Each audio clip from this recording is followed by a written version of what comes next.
Hi అండి, అందరికీ నమస్తే. ఈరోజు సుబ్రహ్మణ్య స్వామి షష్ఠి కదండి. ఈ షష్ఠిని స్కంద షష్ఠి అని కూడా పిలుస్తారు. స్వామివారికి ఈ రోజున పూజ చేసుకున్నామంటే అంతా శుభం జరుగుతుంది ఇంట్లో అంతా కూడా.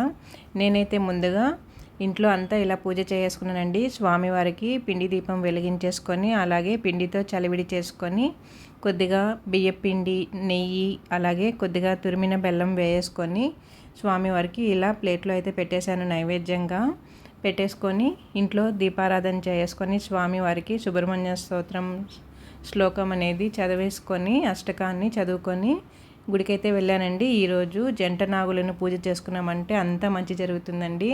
ఇక్కడ ఒక విచిత్రం అనేది జరిగిందనమాట నాకు గుడి దగ్గర. ఇదిగో చూడండి, నేను ఇక్కడికి వచ్చినప్పుడు అక్కడ అసలు చీమలే లేవండి. నేను వచ్చి స్వామి జంట నాగుల మీద, అమ్మవార్ల మీద కొద్దిగా నీళ్లు వేయంగానే ఒక్కసారిగా ఎటొచ్చాయో తెలియదు కానీ చాలా చీమలు వచ్చాయండి. మా వారైతే పక్కన ఇంకా వేరే దగ్గర పెడదామని చెప్పారు. లేదు ఆ జంట నాగులు నన్ను పరీక్షిస్తున్నాయి అని చెప్పి నేను ఇక్కడే చేస్తాను అని చెప్పి మొండిగా ఇలా చేసుకున్నాను అనమాట. ముందుగా నీళ్లు వేసుకొని తర్వాత పాలాభిషేకం చేసుకొని మళ్ళీ ఒకసారి నీళ్ళతో మొత్తం కడిగేసుకున్నానండి.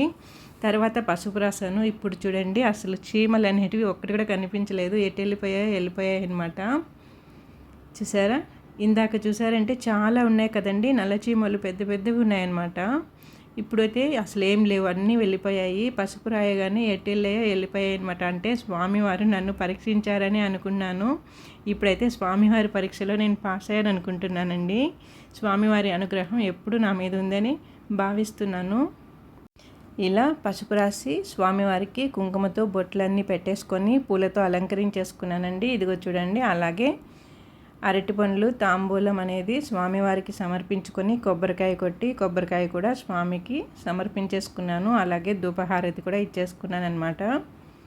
ఈ రోజున జంట నాగులకు పూజ చేసుకున్నామంటే మంచిదండి. అందుకే నేను ఇలా తెల్లవారితోనే ఇంట్లో పూజ చేసుకున్నాక గుడి దగ్గరికి వెళ్ళి ఇలా పూజ చేసుకున్నాను. జంట నాగులకి మధ్యలో శివయ్య కూడా ఉన్నారు చూడండి.